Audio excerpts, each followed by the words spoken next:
দর্শক, এনটিভির নিয়মিত সাপ্তাহিক সঙ্গীত আয়োজন তারায় তারায় রচিত অনুষ্ঠানে আপনাদের সবাইকে স্বাগত জানাচ্ছি আমি ফারাহ শারমিন আওলাদ।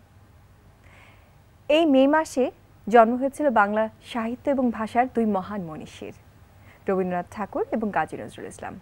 তাই এই মাসের প্রথম ভাগে আমরা আমাদের অনুষ্ঠান সাজিয়েছি রবীন্দ্রনাথের গান এবং জীবনকে ঘিরে, এবং দ্বিতীয় ভাগে সাজিয়েছি কাজী নজরুল ইসলামকে ঘিরে। আমাদের আজকের অনুষ্ঠানে গান শোনাবার জন্য আমরা আমাদের স্টুডিওতে আমন্ত্রণ জানিয়েছি বিশিষ্ট শিল্পী শ্যামা খানকে। আপনাকে আমন্ত্রণ জানাচ্ছি শ্যামা আপা আমাদের আজকের অনুষ্ঠানে। ধন্যবাদ। রবীন্দ্রনাথ সে এক বিশাল নাম। রবীন্দ্রনাথের গান এবং জীবন নিয়ে কথা বলবার জন্য আমাদের স্টুডিওতে আমন্ত্রণ জানিয়েছি বিশিষ্ট লেখক, নাট্য নির্দেশক এবং অভিনেতা আজাদ আবুল কালামকে। আজাদ আবুল কালাম, আপনাকে স্বাগত জানাচ্ছি আমাদের আজকের অনুষ্ঠানে। আমরা কথা শুরু করবার আগে একটা গান শুনে নিই শ্যামা আপার কাছ থেকে। গানটাই ভালো হবে। না, আমরা কথাও শুনতে চাই। শ্যামা আপা আজকে কোন গান দিয়ে শুরু করতে চান? আমি রবীন্দ্রনাথের প্রেম পর্যায়ের একটি গান দিয়ে শুরু করছি। জি আপা।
ধন্যবাদ আপনাকে। আজাদ ভাই, সমসাময়িক অনেকগুলো বিষয় আপনার নির্দেশনায় উঠে এসছে এবং অনেকেই আগে এই নাটকটি মঞ্চায়ন করেছে, কিন্তু আপনি রিসেন্টলি যেটা করেছেন সেখান থেকে আসতে চাই। আসলে রবীন্দ্রনাথের রাজা যে অনেক অভিনীত হয়েছে সেরকম না, এবং আমি যে রবীন্দ্রনাথের রাজা নিয়ে আগ্রহী হয়েছি তার একটা প্রধান কারণ হচ্ছে, প্রথম আমি যখন রাজা পড়ি তখন আমি কিছুই বুঝি না আসলে। একসময় রাজা পড়া এবং রাজার সাথে আমি কিছু জিনিসের কিছু ইঙ্গিত, রবীন্দ্রনাথের সবকিছুর ভিতরে কিছু ইঙ্গিত আছে, তার ভেতরে এক ধরনের আচ্ছন্নতা আছে, রহস্য আছে। সেটা কিন্তু তার গদ্যেও যেমন আছে, পদ্যে আছে, নাটকে ভীষণভাবে আছে। নাটক তো তার বেশিরভাগ নাটকই হচ্ছে আসলে মেটাফোর, অনেক কিছুর আসলে রূপক আশ্রয়ী অনেক বিষয় থাকে। তো ওই ইঙ্গিতগুলোর সাথে হঠাৎ করেই আমেরিকাতে ঘটে যাওয়া 9/11-এর যখন টুইন টাওয়ার বিধ্বস্ত হলো তথাকথিত সন্ত্রাসী হামলায়, তখন হঠাৎ করেই পৃথিবীতে যে মানে বিশেষ করে উন্নত বিশ্বের রাজনীতি, আমাকে মনে হলো যে সবাইকে তারা শত্রু ভাবছে এবং সারা বিশ্বকে তাদের হাতের মুঠোয় নিয়ে যেতে চাচ্ছে। এর সাথে আমি রাজার হঠাৎ করে একটা সংযোগ খুঁজে পেলাম, ওই যে আমি বললাম প্রথমে যে ইঙ্গিত। এবং তখন এই বিশ্ব রাজনীতির প্রেক্ষিতকে ধারণ করে আমরা রাজাকে করেছি। রবীন্দ্রনাথের রাজার চরিত্রগুলো মহাভারতের চরিত্রগুলোকেই অন্যভাবে নেওয়া হয়েছে, আবার রাজা বৌদ্ধ ধর্মের মিথ থেকে নেয়া সেটা। আর আমি এটাকে এই সব কিছুকে নিয়ে একদম কন্টেম্পোরারি ওয়ার্ল্ড পলিটিক্সের সাথে মিলিয়েছি। এবং এখানে শেষ পর্যন্ত রবীন্দ্রনাথের রাজা, যে রাজাকে আমরা দেখি না, যাকে কেউ বলে কুরূপ, তাকে দেখা যায় না, সেই রাজারই জয় আমরা দেখিয়েছি। আমার রবীন্দ্রনাথের শুরুটা আসলে খুব অদ্ভুত একটা জায়গা থেকে। আমি যখন 6-এ পড়ি, আমরা 4-5 জন বন্ধু আমরা চিন্তা করলাম যে একটু বড়দিনে যাই, বড়দিনে নাকি চার্চে ঢোকা যায়, সবাই যেতে পারে। যে দেখি যে প্রার্থনার সঙ্গীত হচ্ছে এবং সবই রবীন্দ্রসঙ্গীত, রবীন্দ্রনাথের গান হচ্ছে।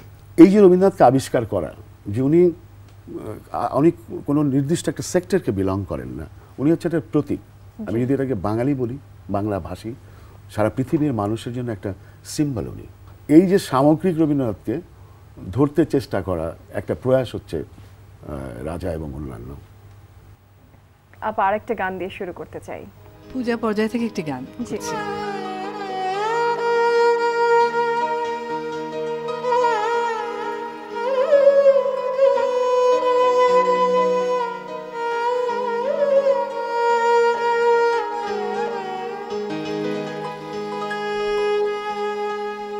আমার হিয়ার মাঝে লুকিয়েছিলে, দেখতে আমি পাইনি তোমায়।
অসাধারণ শ্যামাপা। আবিষ্ট নারী। আসলে এত সুন্দর একটা গান, অসাধারণ। মানে ভালো, অনেকে গানটা হয়তো বা প্রেমের ক্ষেত্রেও গায়, কিন্তু ঈশ্বরের কাছে গাওয়ার জন্য ওই গানটা একটা অসাধারণ গান আমার মনে হয়। হ্যাঁ, এরকম রবীন্দ্রনাথের গানের একটা গানের ভেতরে একটা আলো আধারী বিষয় আছে, কিন্তু রবীন্দ্রনাথের গানের মধ্যে সুরের যে ব্যঞ্জনা, সুরের যে ব্যাপ্তি, এবং তার একটা নির্দিষ্ট ধরনের গান আছে, আমি যদি ভুল না বলে থাকি, যেটাকে বলা হয় ভাঙা গান। আচ্ছা, ভাঙা গান হচ্ছে আসলে হিন্দুস্তানি রাগও সেখানে ব্যবহার করা হয়েছে, রাগ থেকে আসতে যখন বের হয়ে যাচ্ছে।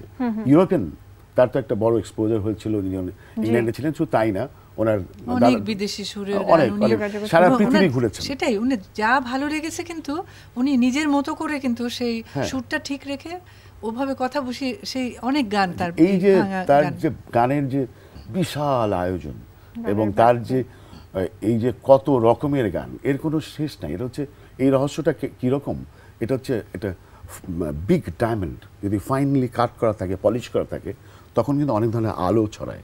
আমরা বলতে পারি না এটা এই আলোটা নীল, এই আলোটা লাল, এরকম এই যে অদ্ভুত রহস্যময় আলো ছড়ানো তার গানের ভান্ডার। এটা রবীন্দ্রনাথ নিজেই বলেছেন না, কমল হীরের পাথরটাকে বলে বিদ্যে, আর তার থেকে যে জ্যোতি বের হয় তাকে বলে কালচার। সেই রবীন্দ্রনাথ নিজেই বলেছেন, সম্ভবত 1905-এর পর থেকে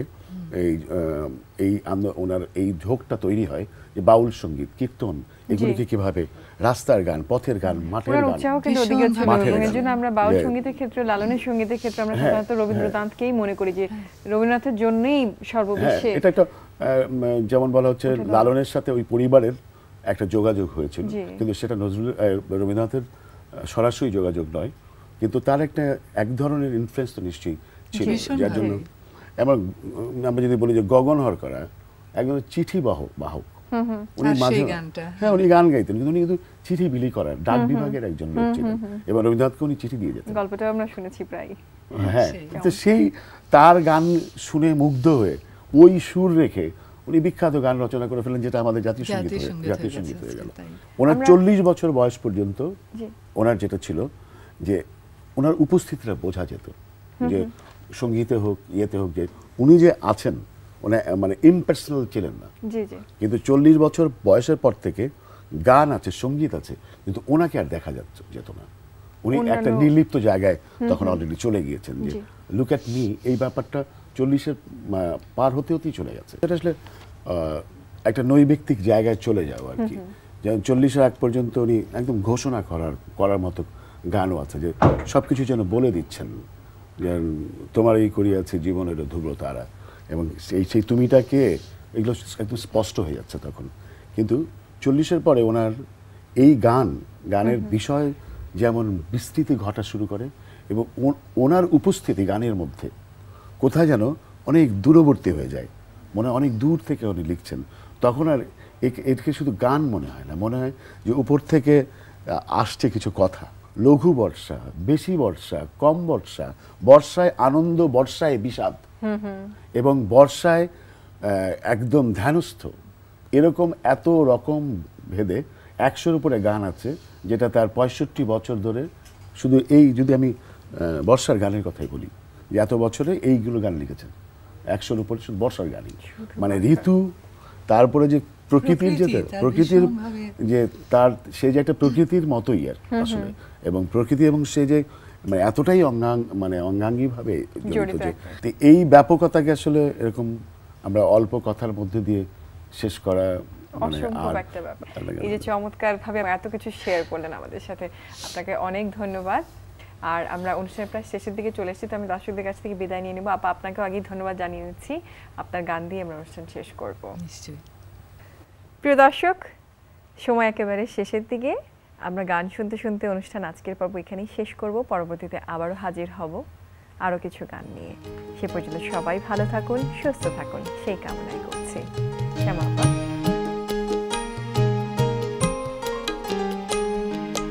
সকাতারে ওই কাঁদিছে সকলে, শোনো শোনো পিতা, কহ কানে কানে, শোনাও প্রাণে প্রাণে, মঙ্গল বারতা।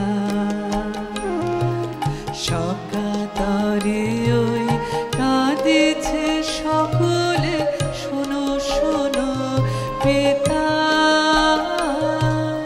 কহ কানে কানে শোনাও প্রাণে প্রাণে মঙ্গল বারতা।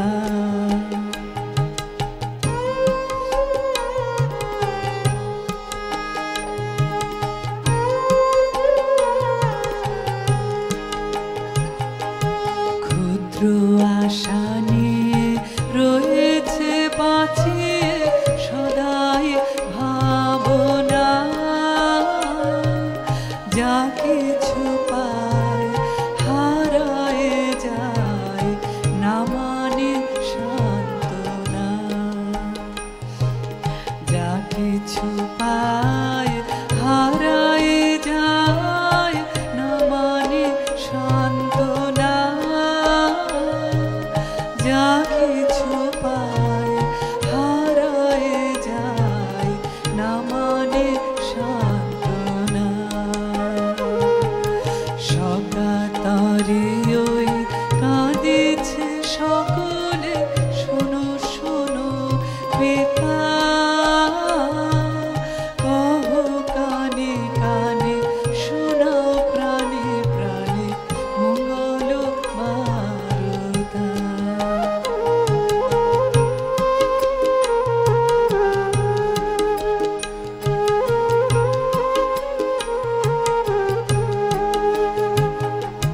সুখ আসে দিশে দিশে বেড়ায় কাতরে,